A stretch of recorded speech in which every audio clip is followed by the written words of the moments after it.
एक प्यो से चार पुत्र सन। किन्ने जी? गोंदला लियो मजमा लग्या किथे एक मुंडे भी गल समझ में आ गई तो मेरा आना कबूल हो जाएगा। वो बाबा जी जो बाप ने जवान किए शादियां कीतियां सारियां दियां आप ही वडेरा हो गया। जो सब ना छोटा सी ना वो अब्बे नाल बड़ा प्यार करता सी। मैं मुख्तसर कर लगा मेरे वाल तकियो उन्हें ना त्रवां भरावां कट्ठियां कीता। अब्बे की मंजी विछकार डाई अब्बे नूं बिठाया कादरी साहब उत्ते। उन्हें कहा यारो मैं एक फैसला किया भराओ जे तुहानूं कबूल है तो तुसीं कर लिया जे ना कबूल होया तो फिर मैं तो आया ना। यह फैसला सुनियो जो फैसला की है बाबा जी। वो जो सब ना छोटा सी उन्होंने भरावां नूं आख्या फैसला मैं किया वे जो अब्बे नूं सांभेगा ना उन्होंने अब्बे की विरासत विचों 1 रुपया भी नहीं लभना। परेशान हो गए उन्हें इंज भी हो गए सुन के।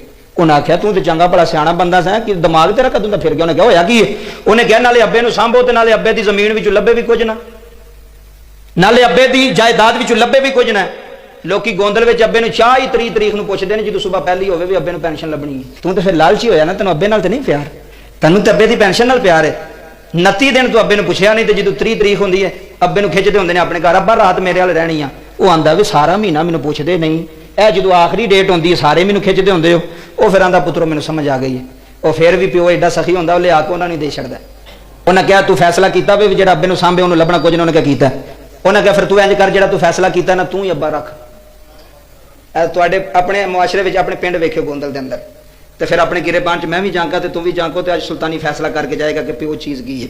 बाबा जुमले सुनिया जी। उन्हें कहा अब्बा तू रख सानू नहीं चाहिए अब्बा तो हो सकता महीना रवे 2 महीने रवे तो जायदाद तू ले लेंगा अब्बे की सारी तो असीं अब्बा सामते फिरिए। उन्हें कहा फिर उन्हें कहा अब्बा तू रख जायदाद सानू दे। उन्हें प्यो के कोल जाके आख्या अब्बू जी दियो। बाप ने आख्या पुत्र तू तो पहले दिहाड़ीदार मजदूरदार बंदा है ये तो फिर भी थोड़े खाते पींदे ने तगड़े ने। उन्हें कहा नहीं अब्बू जी तुसीं दियो। वो जमीना लैके टुर गए। इन्हें अब्बू नूं चुकिया तो घर लैके आ गया। बाबा जी उन्हें प्यो नूं लिया तो घर आ गया। उन्हें बीवी नूं आवाज़ मारी। उन्हें कहा इधर मेरी गल सुन। उन्हें कहा जी सिर दे साइयां। उन्हें कहा मैं अज प्यो लैके आया तो मेरा बाप बड़ा दुखी है अज ये पुत्रे नूं छड्ड के टुर गए ने। कादरी साहब तुहाडे सामने भी मुकदमे आउंदे ने ते साडे सामने भी आउंदे ने।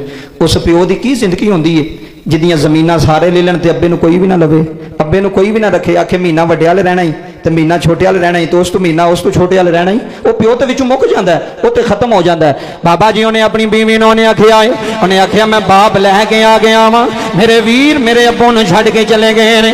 उन्हें बाप की जुदाई बाबा जी जुमले सुन जाया रहे। वही बीवी आंदी है सिर ते साइयां कर गल केड़ी करना चाहना है। उन्हें आख्या नहीं जड़ी गल करनी है मेरे नाल कर लवी मेरे बाप के सामने उच्ची ना बोली मेरे बाप नूं कदी गाली ना दवी मेरे बाप नाल लड़ाई झगड़ा ना करी मेरा बाप बड़ा दुखी आओ ये पुत्र इन्हूं छड्ड के चले गए ने। आओ बाबा जुमले सुन जाया रे इत्थे ते रो के सुल्तानी आंदा है बाबा नाले रोंदा है नाले आंदा नहीं दिए मैं तेरे वेड़े आ गया वा वे पुत्रा मैं तेरे ते बोझ बन के आ गया। गोंदल की सरजमीन विच बहन आ लियो। उन्हें पुत्र ने प्यो नूं जफा मार लिया। उन्हें आख्या अब्बू जी ना ना अब्बू जी ना ना जिदे वेड़े बाप आ जाए बाप बोझ बन के नहीं आंदा बाप परेशानी बन के नहीं आंदा। उन्हें बाप का मथा चुम लिया। उन्हें आख्या अब्बू जी मैनू अज पता लगा है जिदे वेड़े प्यो आ जाए ओदे वेड़े अल्लाह दी रहमत आ जाती है। सुनी हूं जुमले जिदे वेड़े बाप आ जाए जिदे वेड़े अब्बा आ जाए जमीना दे दे आ जाए हवेलियां दे दे आ जाए कदी बाप का सौदा ना करे आ जाए। आओ गोंदल विच बहन आ लियो सुल्तानी दे जुमले दिल ते लिख लई। अगर तेरा भरा आखे मैनू हवेली चाहिए उन्होंने आखी वीरा लै लै जे तेरा भरा आखे मैनू मकान चाहिए है उन्होंने आखी वीरा लै लै मैं प्यो नहीं हो देना मैं बाप नहीं हो देना बाप ते अल्लाह दी रहमत बन के आया है बाप के वेड़े का सुकून बन के आया है। आओ गोंदल की मस्जिद में बह के रोन आ लियो। बाबा जी जे बाप ने अद्धी रात को आवाज मारी है हजे पुत्र की अख नहीं